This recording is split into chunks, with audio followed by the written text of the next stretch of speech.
Welcome to Joint Session, Diverse Voices in New York State Cannabis. I'm Herb Barbot, former and first Director of Operations at the New York State Office of Cannabis Management. This podcast brings together policymakers, regulators, licensees, advocates, and industry leaders to talk through the realities of building a cannabis market in New York and what those lessons might mean beyond the state. In Season 3, we continue the conversation while we celebrate the 5th anniversary of the Marijuana Regulation and Taxation Act. We look at how policy translates into practice and how practice may impact policy. Through it all, businesses must navigate change, all while trying to prepare for where the industry may be headed next. We aim to bring you thoughtful, candid discussions about what's working, what's evolving, and what still needs to be figured out. Thanks for joining us, and now here's the episode. My guest today is Parisa Mansouri-Rad, widely known as the Marijuana Mama. Parisa is the co-founder of Blunt Brunch, a national event series and women's empowerment platform redefining how women connect, collaborate, and lead in the cannabis industry. Parisa's advocacy began at home when her daughter developed a rare and life-threatening condition following spinal surgery, and her search for relief led her to medical cannabis. Parisa expands her leadership even further as an executive consultant with IMA, bringing her insurance background directly into the cannabis industry. Welcome, Parisa. Is there anything you'd like to add to that introduction? No, that was perfect. Thank you, Herb. Oh, well, thank you. Thank you for your time today. So your path into cannabis began not as a business person, but as a mother searching for relief for her daughter, as I mentioned earlier. Now, your daughter was dealing with a number of health issues, including a rare life-threatening condition that prescription opioids actually made worse. What did it feel like to learn that cannabis helped? I mean, it was scary. I'm not going to lie. This was probably 11 years ago when the stigma was still very much surrounding, DARE movement and to keep kids off of this substance, this plant, right? And so it was scary. It was scary, but I was so desperate at that moment that I wanted anything that could limit my daughter's suffering, So I think if it hadn't been such an extreme situation, I wouldn't have looked for an extreme, maybe unorthodox solution. But since pharmaceuticals had failed us, I was very much interested in natural remedies that weren't going to have that same potentially negative effect on her. So I was very much open to natural remedies and plant medicine. And we did a myriad of different things, to kind of help her, whether it was like essential oils and sound healing and all the things. But cannabis was that one thing that was like pivotal in her relief. And it was almost like on set that we could see there was this, benefit from the plant. It was remarkable. And then from that moment, I just couldn't keep my mouth shut again about it because I was like, other people need to know. Now was medical cannabis legal in your home state at this point in time? It is legal, and it was legal then as well. Little to my knowledge. I had reached out thinking I needed to go to Colorado. Back then there was the Charlotte's Web, and everybody was really talking about it in Colorado. And luckily I found out, because there isn't a lot of information, or there wasn't then, about pediatric cannabis use and how do you even obtain a medical card for somebody who's underage, and I learned all of those things through our process, and I tried to share them with people, and other parents and other parent groups to help them get the resources, because there's just not, and there wasn't, especially then, enough information out there for people who are looking to choose plant medicine as a solution for their medical complications. Now, the name Marijuana Mama carries both a sense of pride and a little provocation. So how did that nickname come about? And did it ever feel risky to build your brand around that nickname? I mean, yes, especially now, looking back on it, because social media has restricted so many words and, just marketing component, it's really hard to use the word marijuana, period, in anything that you do. So in retrospect, I might have chosen a different name, and I probably wouldn't have lost my Instagrams and Facebook accounts, but it And embodies that's who I something that's am, still happening. What's that? That's something that's still happening, is social media shutting down accounts.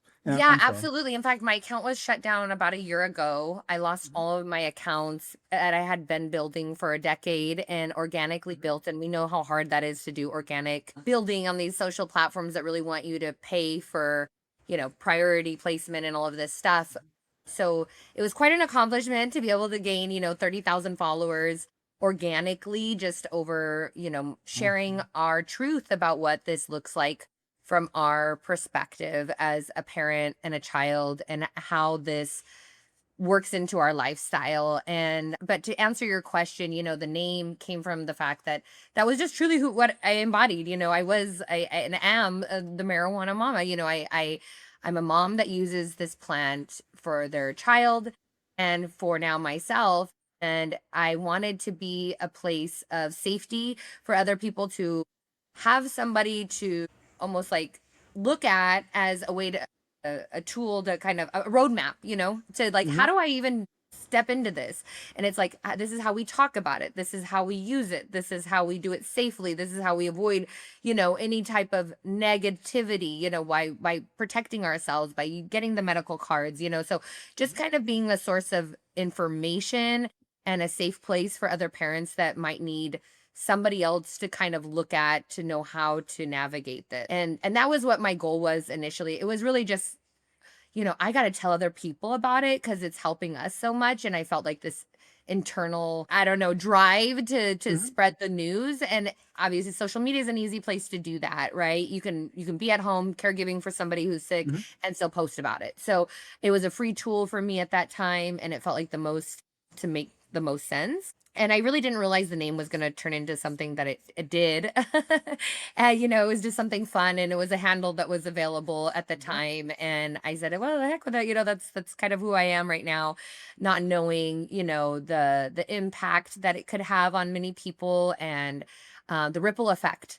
So Mhm. I've now been able to meet a lot of moms that said that, from watching our journey really helped them experience theirs and you share even with their network and Mhm. whatnot. So it's been a beautiful thing.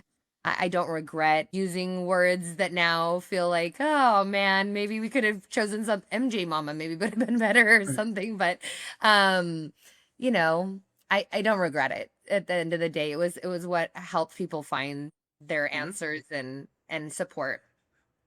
Now, how is your daughter doing today? And how did the physicians that were treating her at the time, respond, react when you introduced cannabis? They weren't supportive. Traditional um medical doctors are not trained in Mhm. things like cannabis. It's not required part of their training. And so many of the physicians that we came in contact with just didn't have information about it. And so they were going based off of the perception that everybody pretty much had at that time about it. And it even went as far as her GI doctors believing that I caused Mm. the issues that she was experiencing because of the cannabis. And I'm like, wait a minute, the timeline doesn't make sense. She Right. was sick before I gave her cannabis. So it took a lot of me educating them on what we were doing, how we were doing it, Mhm. why we were doing it. And even then, throughout our different hospital stays that we did have at the children's hospital, we dealt with a lot of negativity. I felt like I was constantly having to protect ourselves and advocate for my daughter's use of the plant medicine in the hospital. At one point, it even got so bad they were trying to tell us she couldn't have it. And then she was so ill that they were like, okay, give her whatever you need to give her because we're not Mm. able to help her at this point. And that's what it ended up coming to was that their traditional route wasn't effective and they were out of ideas and solutions. And at that point, wanted to release her into my care, into palliative care Mhm. and said, just make her comfortable, which is so unfortunate because nobody should have to suffer to that point to have like the sign off, like do what you need to Mhm. do for your own health care. But that was our experience. And how is she today? She's good. She's stable. My Oh, daughter great. still is in palliative care and she does still Mhm. use cannabis pretty much around the clock to help mitigate her nausea and pain and Mm. discomfort. But she's in a much better mental state and we have a regimen now and we have in-home nurses that understand her needs and how she, self-medicates or handles, Mhm. these kind of things. They can't administer it to her but she is able to administer it to herself Hmm. or have, mom's help. And so that's given her a lot of freedom. And just, when you're sick, you don't feel like you have a lot of control over a lot of things.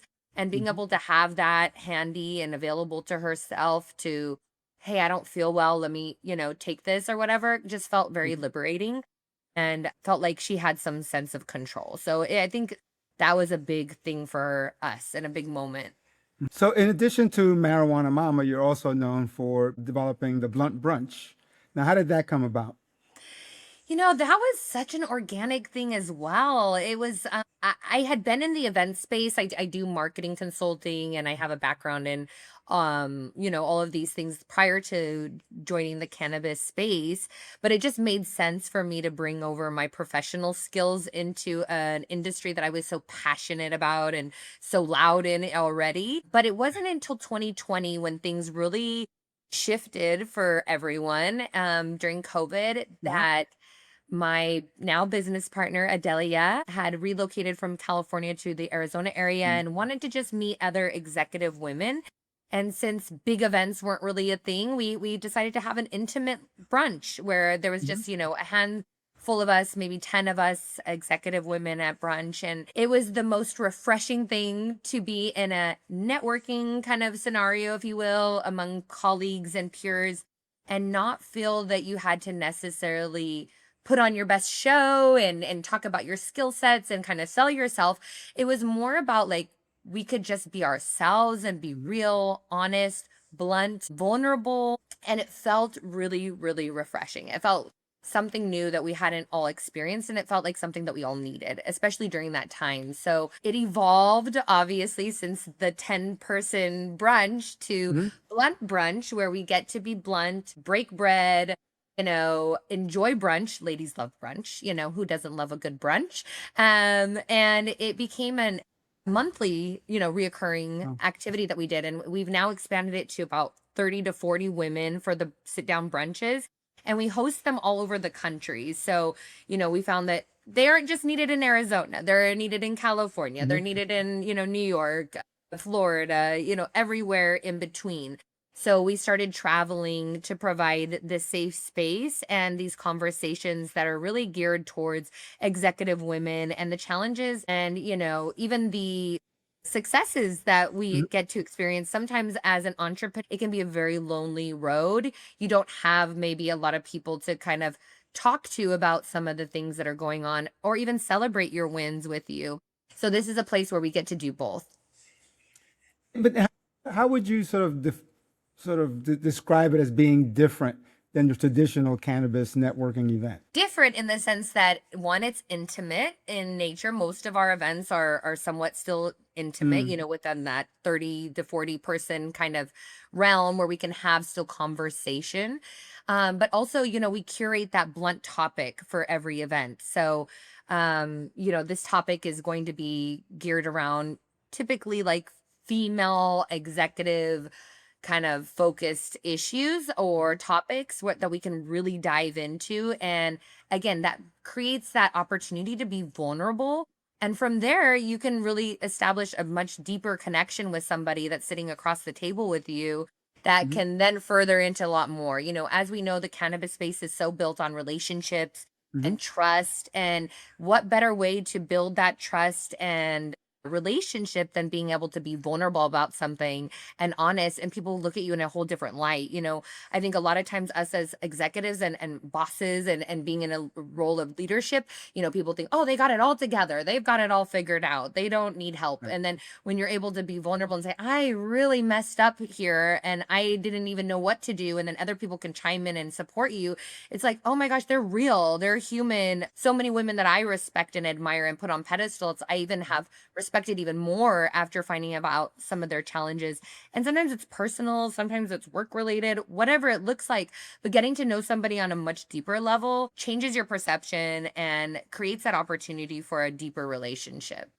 Have you done any events, or are you planning any events in New York City, New Jersey areas? Yes, absolutely. Actually, we hosted a Blunt Brunch sit down back in February and in New York.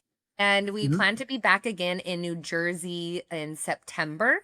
So we do have events happening. We also do partner with a couple of different conferences like NECAN. And so they allow us to come in and create a women's lounge Mhm. within their conference space where we then can curate our own panels and opportunities and different breakouts. We do speed networking. We do a lot of fun stuff. And it's just kind of like a safe space for the ladies to connect during the conference and find each other. So we do different variations of our Blunt Brunch. Not always is it a sit down brunch. Sometimes we also have expanded to co-ed mixers so that Mm. our male counterparts can be part of the conversation Oh, thank and you. chime in as well. I mean, in business, it's all of us. We're all Mhm. working together to bring this plant, move it forward. And it takes all of us to understand each other on different, aspects. So sometimes our conversations will be a little bit different when we have the co-ed Mhm. models to bring our men in, but it's geared around the same idea, like how can we continue to support each other? How can we continue to pull a chair up at the table, make sure that other people are getting these opportunities? And again, our goal initially was to make sure that women were feeling supported as Mhm. this industry continues to grow, expand, and just become this beautiful bigger thing than we all ever imagined. It does also, the stats have shown that women have decreased in leadership positions and roles. So our goal is to continue to like empower and support these women so they can continue to be the amazing leaders that they have been in this I mean, have space. you seen in the time that you've been involved in the cannabis space, have you seen changes for the positive for women, and what hasn't changed? There's been so many changes. Boy, do I miss the old days. It's hard to not reminisce about good times and where we've been. And um, the evolution is needed, obviously, but as we grow, it's harder to stay connected. It's harder Mm. to, have that community feeling because it is so corporate and it's so business. And, it's almost like that piece that brought us all here tends to be forgotten. And Mm. to me, that's very important for a mother that uses the plant as a true medicine. Forgetting about the medical patients, something that I don't want to see happen. And I see it continually shift into this recreational marketing and component. And it is fun. It's a great plant. It can be used for lots of things, whether it's recreational or medicinally, but Mhm. I just don't want the patients to be forgotten about. And I think that's a big shift that I've seen in the years is that there's less talk about the medical effects of the plant and it's Right. more focused on like the recreational use of it and how can we market this in a fun way to everyone rather than what brought us here, what gave us legalization to even begin with, the patients. Right. No, and actually that was really my next question. So how do we keep the focus on patients and make sure that as more states legalize, that the medical patient isn't forgotten? Boy, I wish I had the answer to that, Herb. I'm gonna be real.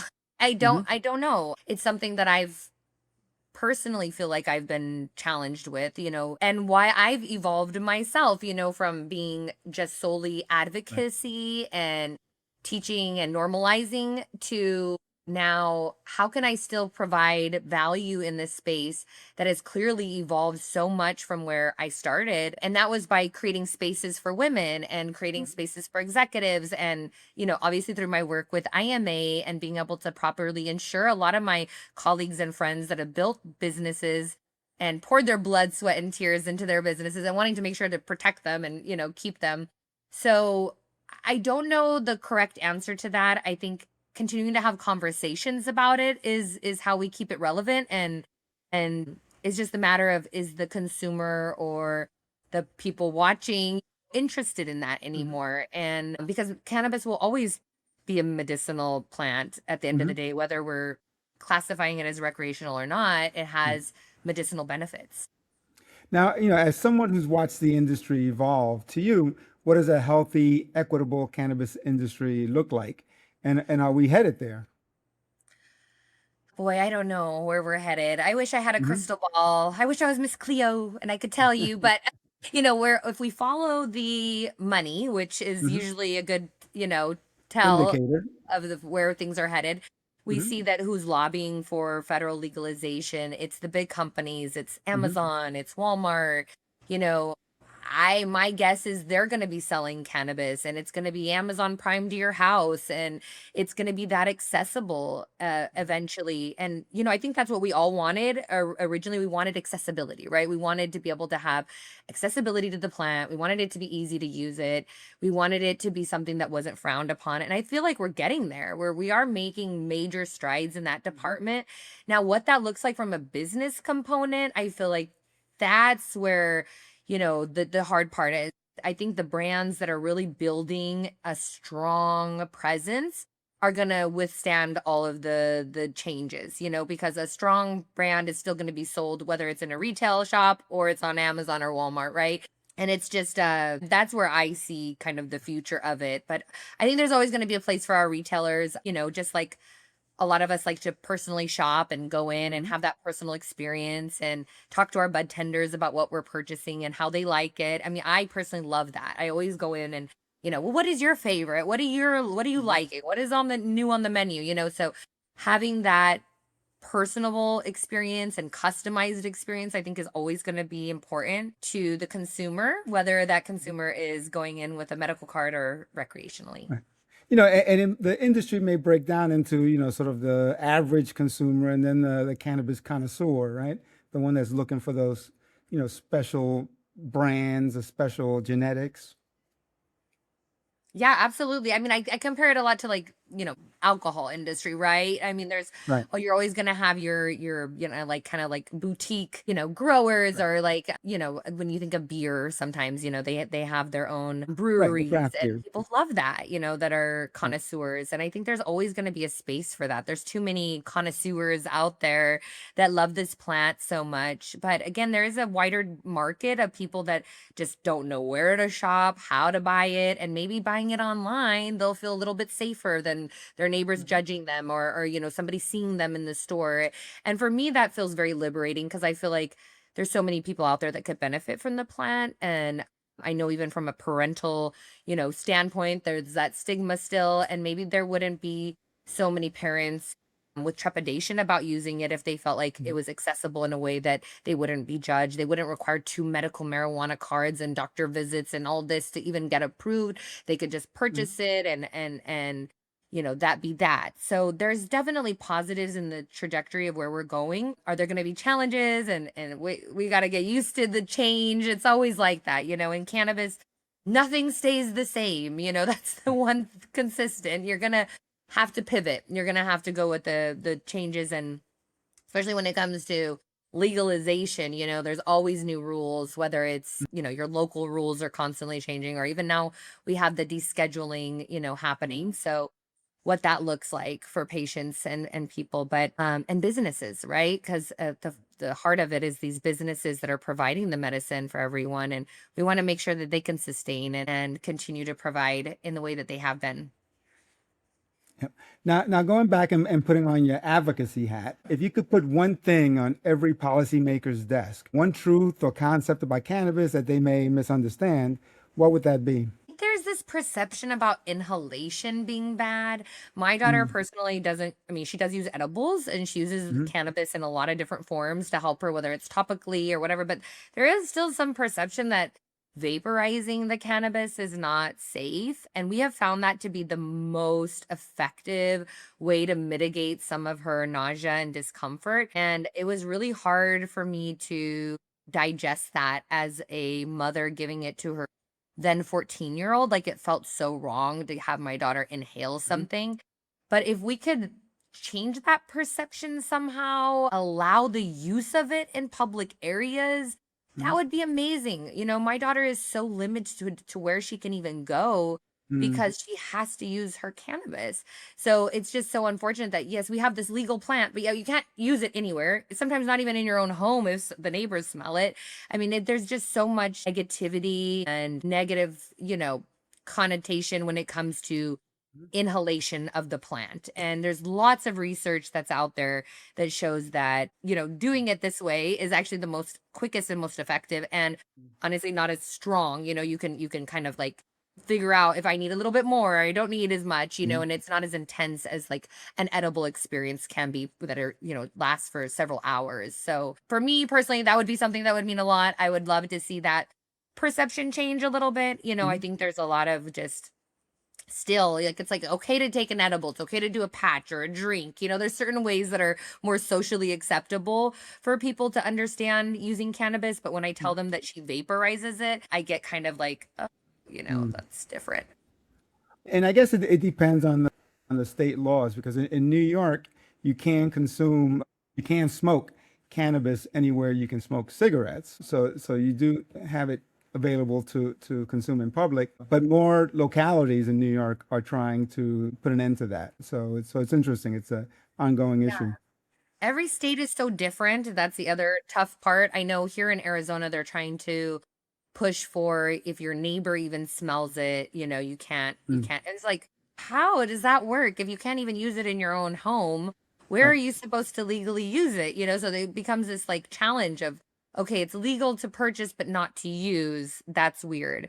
And I think that there's a lot of states that are kind of living in that same, like, kind of, Mhm. doesn't really make sense from a patient standpoint on how they can have this plant still be accessible if they're not allowed to use it. But I love New York for so many reasons. And the fact that, you guys just seem to have gotten it right, seeing all the other states do things wrong, you're able Sure. to kind of bring all that together and create a program that is looking the best out of all the states so far.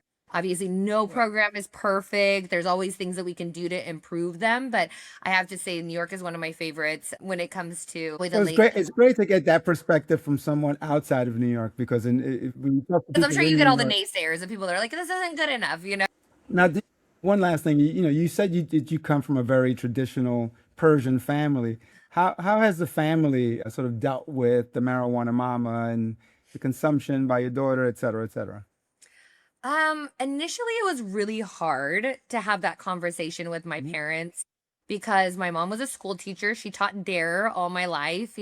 My father, an immigrant, he's very much a rule follower for many reasons, but never wanting to jeopardize his freedom, his Mhm. citizenship, just all these other thoughts that go through your mind as an immigrant. And Right. so there was a lot of concern over safety and that was pretty much their main concern. After we got over the hump of educating that cannabis was a true medicine and them Hmm. seeing it for themselves, like Right. watching their granddaughter suffer and then seeing how remarkable it was for her to feel better after using it was like, okay, yeah, there's no denying that this is obviously helping and providing true medicinal value. But then it was like this other part that was like, oh my gosh, well, we still have to worry about your safety. You're Hmm. talking about this online, you're being really too open about it. There was all this like concern about all of that. And, the Sanjay Gupta special is always the best one to, help change perceptions about the plant. We started there. And then, I Hmm. think as they've seen me just have this passion and see me turn a career into this space that, it's really not something that they can. My dad is so cute. Now he's like, woodworking and creating little pipes and stuff out of, I made this for you. I was like, oh, that's so cute. My dad doesn't use it, but he's just like a supporter. He wants to be there to support me. And he's got all these magazines that I've been in and, framed them and stuff around the house. And it's like That's great. marijuana all over it. And never thought this day would ever come, but it's amazing how just being honest with the people around you Hmm. and vulnerable about your use of it, I think can really change perspectives. We're not going to change everybody's mind, but I think the people that love you and that are in your inner circle can understand if you're able to articulate how the plant is helping you. um Hmm. and I think it's all how we move, right? I'm not calling it weed or like, hey, I Right. want to go smoke this or whatever. I'm not talking in a way that is derogatory around the plant. Hmm. Even my younger daughter, who's been around it her whole life because she's witnessed her older sister using it, she always refers to it as medicine. There's certain Sure. words that we use when we talk about it and we put respect on it. And I think that also changes perspectives as well. It's how we handle ourselves even using it. We're not out here acting reckless. We're using it in Right. a appropriate manner Right. for anybody on the outside to kind of look at and understand. Well, I hope your dad is pleased with this episode. Is there anything else you'd like to add, or where can people find out more about Blunt Brunch and the work that Marijuana Mama is doing? Yeah, I mean, great place to connect with me is on LinkedIn. I do still have my LinkedIn. I do have some other social medias, but sometimes those are getting canceled. We don't know what's going on there all the time with Meta, but I would say LinkedIn is a great place. It's got my full name. You can find me there. Also, we have plenty of bluntbrunch.com is a great also source. You go to our website, you can sign up to be part of our free newsletter and get information about our upcoming events and when those are. We also host 2 virtual events a month. So even if you're in a town that you can't physically attend one of our events, you can always attend virtually. And then professionally, I'm out here trying to reduce risk for people through IMA consulting. So if somebody has a cannabis business and they want to have it insured, I'm happy to help support that as well. And again, LinkedIn is pretty much the best way to connect with me on any of those levels, from a parent advocacy standpoint, Blunt Brunch standpoint, or consulting and risk mitigation standpoint. All right. Well, give my regards to your parents, and Thank you. thank you for your time today. Parisa Mansouri-Rad. Thank you. Thank you so much. That's it for this episode of Joint Session, Diverse Voices in New York State Cannabis. If you enjoyed this episode, please leave a rating and review on your favorite podcast platform. It helps more listeners find the show. In addition, please share this episode with colleagues, advocates, and anyone interested in the state of cannabis in New York. Joint Session is produced by me, Herb Barbot, together with executive producer Robert Curtis from SimLab.